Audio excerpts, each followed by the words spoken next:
ꯃꯌꯥꯝꯒꯤ ꯅꯨꯡꯉꯥꯏꯅꯕꯒꯤꯗꯃꯛ ꯂꯩꯖꯔꯤꯕ ꯃꯈꯜ ꯃꯊꯦꯜ ꯃꯅꯤꯄꯨꯔ ꯆꯦꯅꯦꯜꯅ ꯃꯌꯥꯝꯕꯨ ꯏꯀꯣꯛꯅꯣꯅ ꯈꯣꯏꯔꯝꯖꯔꯤ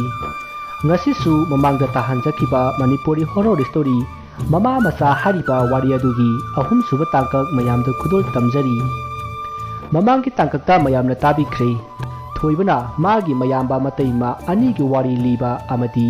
magi mayamba manglemjawgi yumda paikhombagi kangpuna laktuna lam leige haikhiba madu yadabadagi paikhombana plan ama sinbagi matang adu mayamna tabikhre masigi makha tarakpa saruktu mayam punna taminarasi asumna paikhomba amati magi masanupa binanda makhoigi kangbu adu tumnakhi matam aduda somdasu manglemjaw magi masa amati mimisa makhoisu nungaina tumli matam aduda mimisana imungda wai tairingai mapanda kanagumba amana kowugi khonjel takhi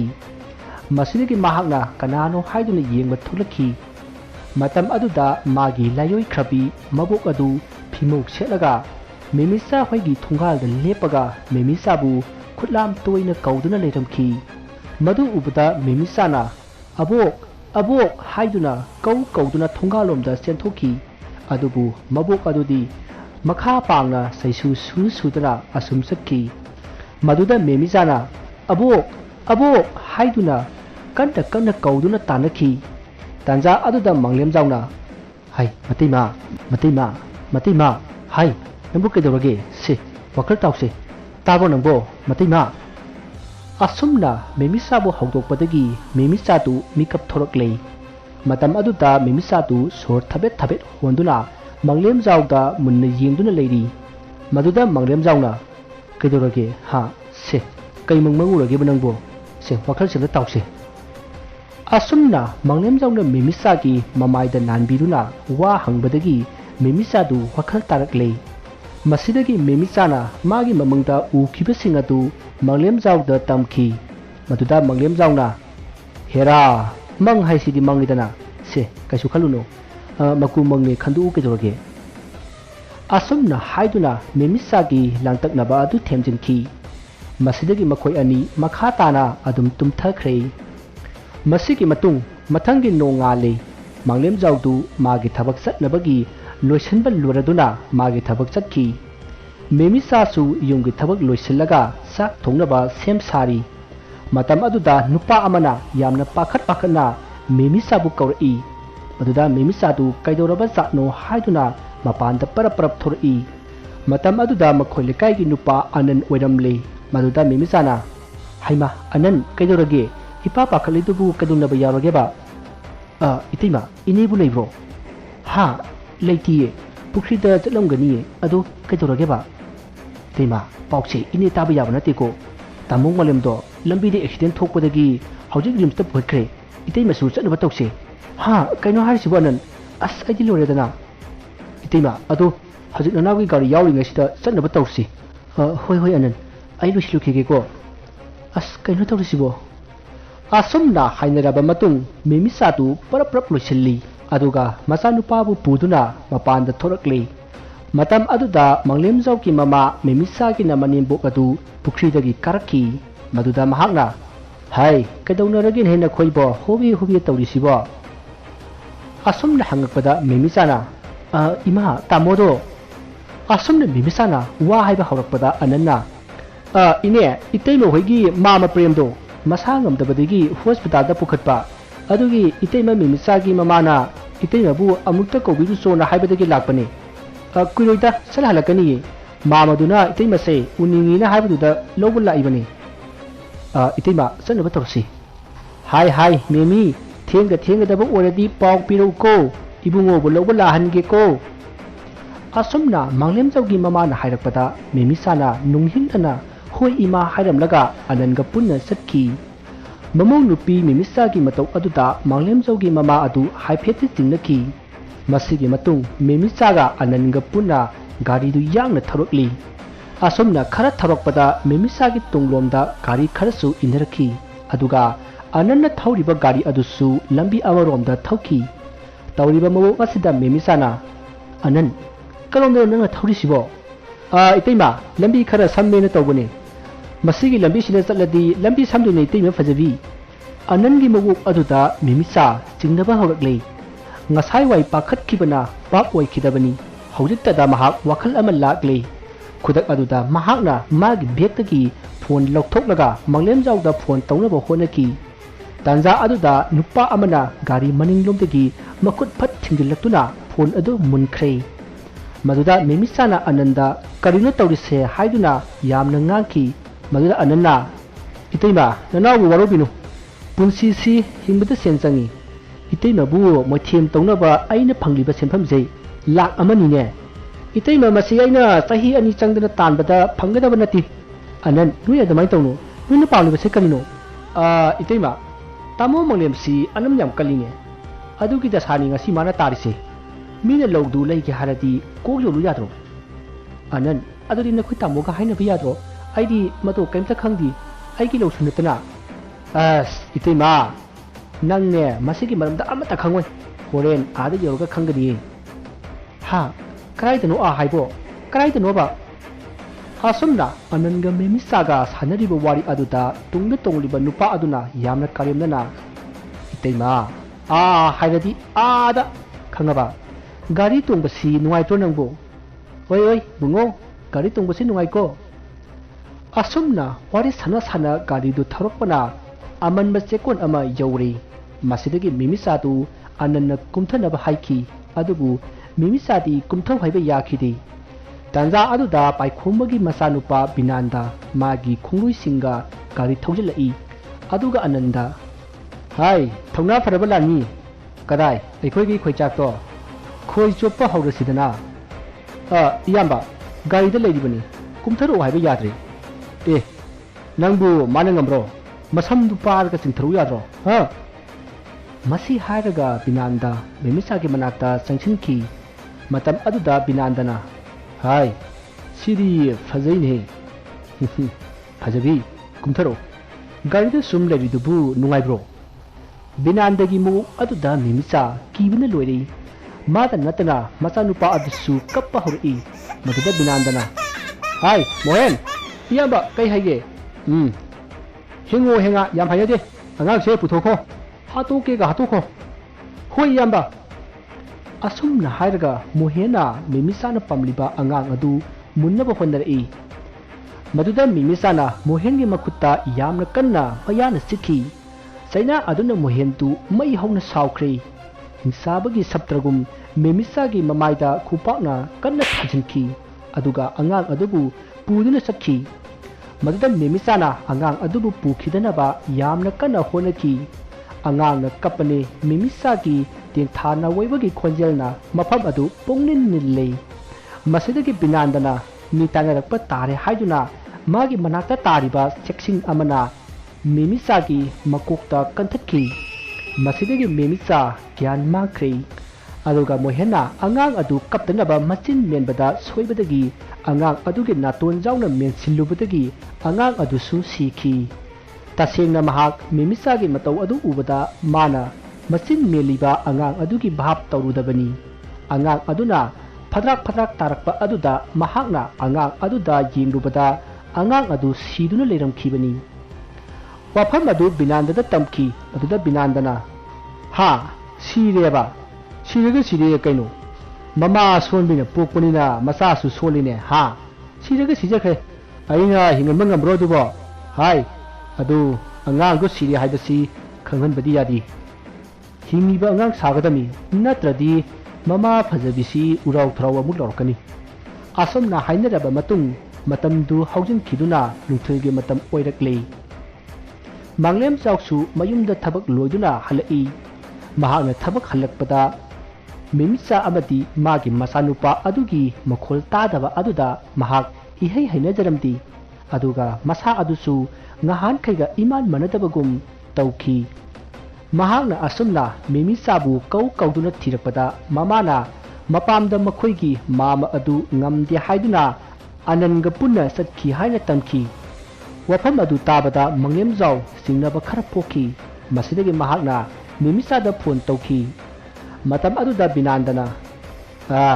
ꯇꯥꯃꯣ ꯑꯩ ꯕꯤꯅꯥꯟꯗ ꯁꯛ ꯈꯪꯕꯤꯔꯤꯕ꯭ꯔꯣ ꯍꯥꯏ ꯅꯪ ꯀꯅꯥꯅꯣ ꯃꯦꯃꯤꯗꯤ ꯍꯥ ꯃꯦꯃꯤ ꯄꯥꯏꯍꯜꯂꯣ ꯃꯦꯃꯤ ꯄꯥꯏꯍꯜꯂꯣ ꯍꯩ ꯌꯥꯝ ꯀꯟꯅ ꯂꯥꯎꯒꯅꯨ ꯀꯣ ꯅꯪꯒꯤ ꯅꯨꯄꯤ ꯃꯦꯃꯤꯒ ꯅꯆꯥꯒꯗꯣ ꯇꯨꯝꯃꯤꯌꯦ ꯌꯥꯝ ꯅꯨꯡꯉꯥꯏꯅ ꯇꯨꯝꯃꯤ ꯅꯪꯅ ꯃꯈꯣꯏ ꯑꯅꯤꯕꯨ ꯃꯤꯀꯞ ꯊꯣꯛꯍꯟꯕ ꯄꯥꯝꯂꯒꯗꯤ ꯅꯪꯒꯤ ꯂꯧꯒꯤ ꯄꯇꯥꯗꯨ ꯄꯨꯔꯒ ꯉꯁꯤꯃꯛ ꯂꯥꯛꯎ ꯑꯗꯨꯒ ꯋꯥꯐꯝ ꯑꯃꯅ ꯄꯨꯂꯤꯁꯇ ꯄꯥꯎ ꯄꯤꯔꯕ ꯅꯪꯒꯤ ꯅꯨꯄꯤꯒ ꯅꯆꯥꯒꯁꯦ ꯑꯥꯎꯠ ꯑꯣꯏꯔꯦ ꯈꯪꯉꯕ꯭ꯔꯥ ꯐꯔꯦ ꯑꯩ ꯅꯣꯏꯅ ꯍꯥꯏꯕꯗꯣ ꯄꯤꯔꯒꯦ ꯑꯩꯒꯤ ꯅꯨꯄꯤꯒ ꯑꯉꯥꯡꯒꯗꯣ ꯑꯁꯣꯏ ꯑꯉꯥꯝ ꯌꯥꯎꯍꯟꯕꯤꯔꯝꯒꯅꯨ ꯑꯗꯣ ꯀꯥꯏꯗ ꯎꯅꯁꯤꯒꯦ ꯃꯐꯝꯗꯤ ꯅꯪꯒꯤ ꯂꯧꯐꯝ ꯃꯅꯥꯛꯇ ꯂꯥꯛꯎ ꯑꯗꯨꯁꯨ ꯍꯣꯔꯦꯟ ꯅꯨꯡꯗꯥꯡꯗ ꯊꯝꯃꯣ ꯃꯁꯤ ꯍꯥꯏꯅꯔꯒ ꯐꯣꯟ ꯑꯗꯨ ꯊꯝꯈꯤ ꯑꯁꯨꯝꯅ ꯃꯇꯝ ꯑꯗꯨ ꯍꯧꯈꯤꯕꯅ ꯅꯨꯃꯤꯗꯥꯡ ꯋꯥꯏꯔꯝ ꯑꯣꯏꯔꯛꯈꯤ ꯃꯇꯝ ꯑꯗꯨꯗ ꯃꯤꯃꯤꯆꯥ ꯋꯥꯈꯜ ꯂꯥꯛꯂꯦ ꯃꯍꯥꯛꯅ ꯋꯥꯈꯜ ꯂꯥꯛꯄꯗ ꯂꯩꯕꯥꯛꯇ ꯍꯤꯞꯂꯒ ꯂꯩꯔꯝꯃꯤ ꯃꯁꯤꯗ ꯃꯍꯥꯛꯅ ꯃꯥꯒꯤ ꯃꯆꯥꯗꯨ ꯀꯣꯏꯊꯤ ꯊꯤꯕ ꯍꯧꯔꯛꯏ ꯃꯗꯨꯗ ꯃꯣꯍꯦꯟꯅ ꯍꯥꯏ ꯅꯆꯥꯁꯦ ꯍꯧꯖꯤꯛꯇ WT ꯄꯦꯀꯦꯠ ꯑꯃ ꯆꯥꯔꯒ ꯇꯨꯝꯈꯤꯕꯗ ꯉꯥꯏꯔꯤ ꯑꯗꯨꯗ ꯇꯨꯃꯤꯟ ꯂꯩꯌꯨ ꯁ꯭ꯋꯥꯏ ꯆꯪꯉꯛꯀꯅꯨꯀꯣ ꯍꯥ ꯀꯩꯅꯣ ꯍꯥꯏꯁꯤꯕꯣ ꯃꯥꯗꯤ WT ꯆꯥꯗꯕꯅꯤ ꯏꯆꯥꯗꯣ ꯑꯃꯨꯛꯇ ꯄꯥꯝꯖꯒꯦ ꯃꯁꯤ ꯍꯥꯏꯔꯒ ꯃꯣꯍꯦꯟꯗꯒꯤ ꯑꯉꯥꯡ ꯑꯗꯨ ꯃꯨꯟꯅꯕ ꯍꯣꯠꯅꯈꯤ ꯃꯗꯨꯗ ꯃꯣꯍꯦꯟꯅ ꯃꯦꯃꯤꯆꯥꯒꯤ ꯃꯃꯥꯏꯗ ꯈꯨꯄꯥꯛꯅ ꯊꯥꯖꯤꯟꯈꯤ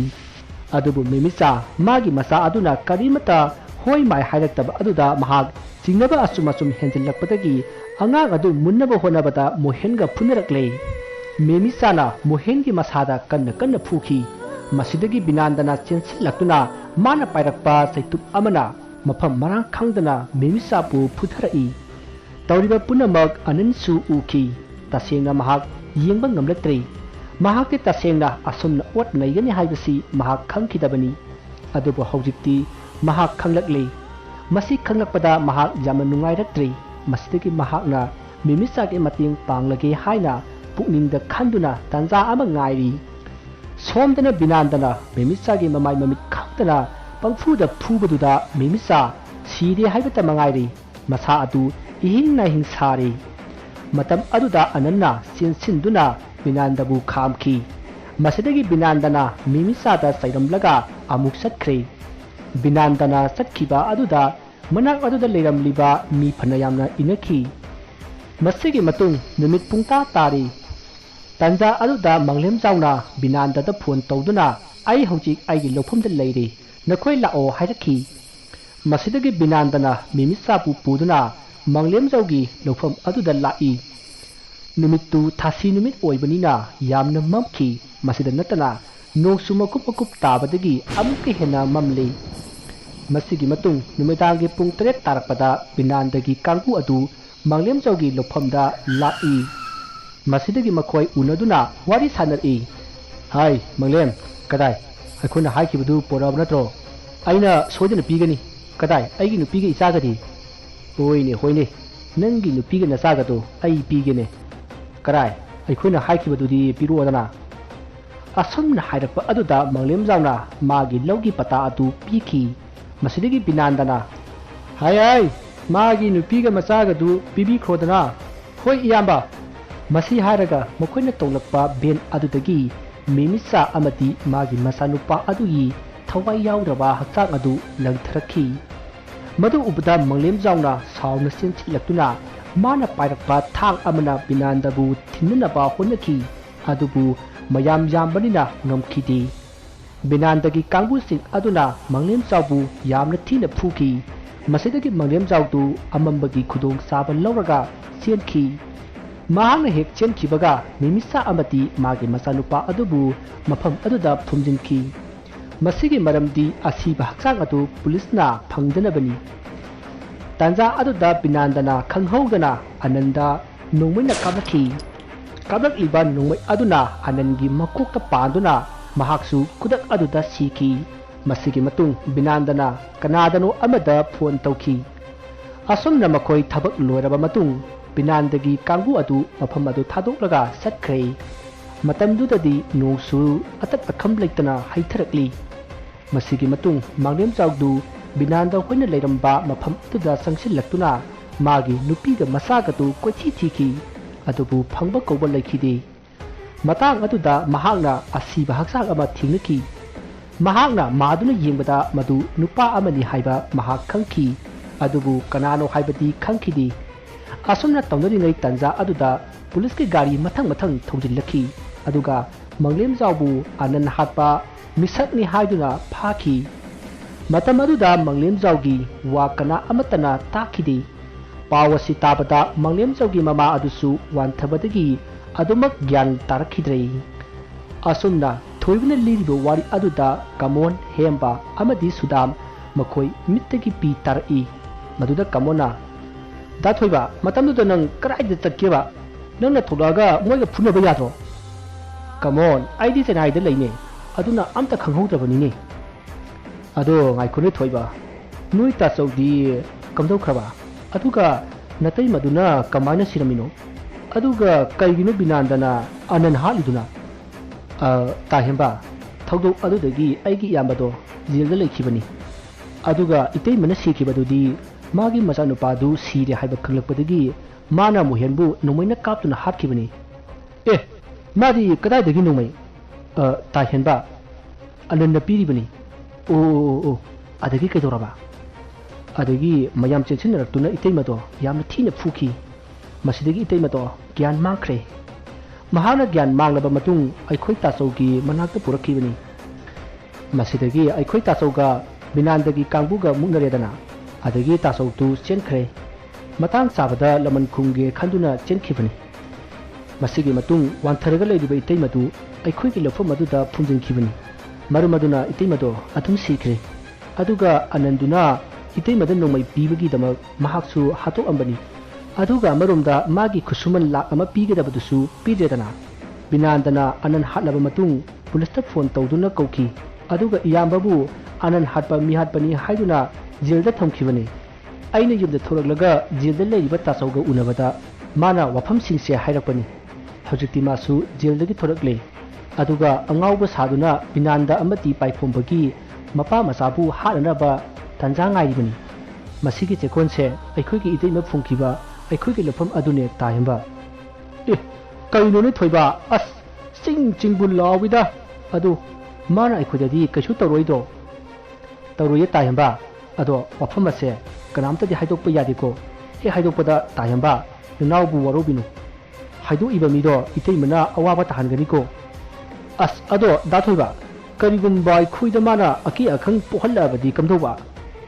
kamon adugidine iteima aikhoidi kaisu khangiba nachadi aikhoida dumana tawbigano na hayo adum phakibani asumna wari punna makhangdaraba matung makhoi tumasi hainaduna makhoi mathang tumnaki asumna matamdu haukibana mathangi nungalei thoiba kamon sudam amati hemba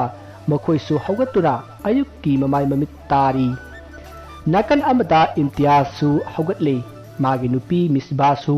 haugatuna yumgi thabak tawri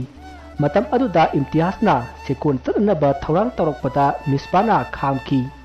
maduda imtiasna kaidorage hangki asumna hanglakpada misbana ngasidi sekon chalanu amaiba amada nasadu yengthoksi haiki adubu imtiasna yakhidi masidagi misbana karigi yadaba aina hairisi nangi mangnabra haiduna imtiaspu makhut paiduna singduna sasa aligi manakta purakhi maduda imtiasna thadu use karino masina tawrisiba mini ukhraga yapu karini haiduno nang siri asumna mabani ngarang nganaraga laitin ge maramda khara khangba sasa aligi manakta lakli asumna lakbana makhoi ani sasa aligi manak yauri matam aduda misbana imtiaz ki sayengda takhiba mami adugi wari adu likhi maduda sasa alina imtiaz ta magi makut adu tingtho handuna lai woiba karigumba khara yengki aduga sasa alina hairi hai nangi sidi natung da phattaba laimu amana koyin inare nei tuna ai wa haige ngasi dagi nangna thabak satliba mafam maduda suchat chatpa yadre karigumba lam heduna chatlabadi na thwai mangjare he imtiaz sacha aligi wafam madu tabata misba yamna pakhatki masidagi misbana imtiaz ta thabak chatpa yararoi sara helaga sirasu siminani haiduna kanna haijaki maduda imtiazna hai apangbi aibu nangna angawbani khalibro thawai mangani haiba mafam duda aina hanjin kedaupa chakadoribano महाजन सत्ता नुसीबदुगी मनाक्ता अइना कैथेन सनगुमना कुलुखिद्रो ꯑꯩꯁꯨꯅꯦ ꯅꯪꯁꯦ ꯌꯥꯝ ꯅꯨꯡꯁꯤꯈ꯭ꯔꯕ ꯖꯥꯠꯅꯤ ꯅꯪꯅ ꯍꯅꯨꯈꯤꯅꯤ ꯈꯟꯕꯗꯅꯦ ꯌꯥꯛꯁꯦ BP ꯍꯥꯏꯒꯠꯂꯛꯂꯤꯃꯤ ꯈꯪꯉꯕ ꯑꯦ ꯀꯔꯤ ꯍꯥꯏꯕꯅ ꯍꯥꯞꯄ ꯍꯥꯏ ꯀꯩꯁꯨ ꯍꯥꯏꯗꯦꯅꯦ ꯆꯥꯆꯥꯒꯤ ꯃꯃꯥꯡꯁꯤꯗ ꯅꯪꯁꯤꯗꯤ ꯌꯨꯝ ꯆꯠꯂꯁꯤ ꯊꯕꯛꯀ ꯆꯠꯂꯣꯏ ꯇꯨꯝꯃꯒ ꯂꯩꯊꯣꯛꯀꯦ ꯑꯁꯨꯝꯅ ꯍꯥꯏꯅꯔꯒ ꯏꯝꯇꯤꯌꯥꯖ ꯑꯃꯗꯤ ꯃꯤꯁꯕꯥꯍꯗꯨ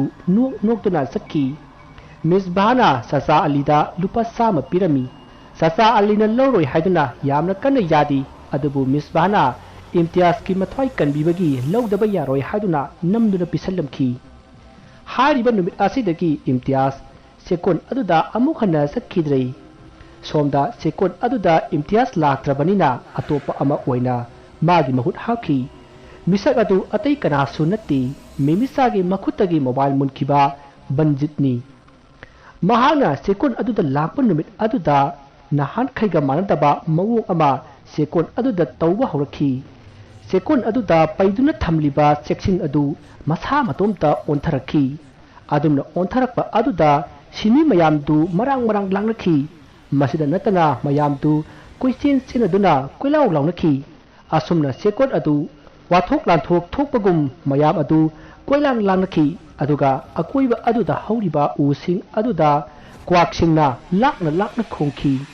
ꯑꯗꯨꯒ ꯅꯨꯡꯁꯤꯠꯁꯨ ꯀꯟꯅ ꯁꯤꯠꯈꯤ ꯇꯧꯔꯤꯕ ꯑꯁꯤꯗ ꯁꯤꯟꯃꯤꯁꯤꯡ ꯑꯗꯨ ꯃꯤꯄꯥꯏꯅꯈꯤ ꯆꯦꯛꯀꯣꯟ ꯑꯁꯤꯗ ꯀꯔꯤꯒꯨꯝꯕ ꯈꯔꯗꯤ ꯊꯣꯛꯂꯔꯅꯤ ꯍꯥꯏꯗꯨꯅ ꯆꯤꯕꯣꯟ ꯉꯥꯡꯅꯈꯤ ꯊꯧꯗꯣꯛ ꯑꯁꯤꯅ ꯀꯔꯤ ꯍꯥꯏꯔꯤꯕ ꯀꯔꯤ ꯊꯧꯗꯣꯛ ꯊꯣꯛꯂꯛꯀꯗꯧꯔꯤꯕ ꯍꯥꯏꯕꯗꯨ ꯃꯊꯪꯒꯤ ꯇꯥꯡꯀꯛꯇ ꯈꯪꯃꯤꯟꯅꯔꯁꯤ ꯃꯌꯥꯝꯕꯨ ꯑꯔꯣꯏꯕꯗ ꯏꯀꯣꯛꯅꯣꯅ ꯈꯣꯏꯔꯨꯝꯖꯔꯤ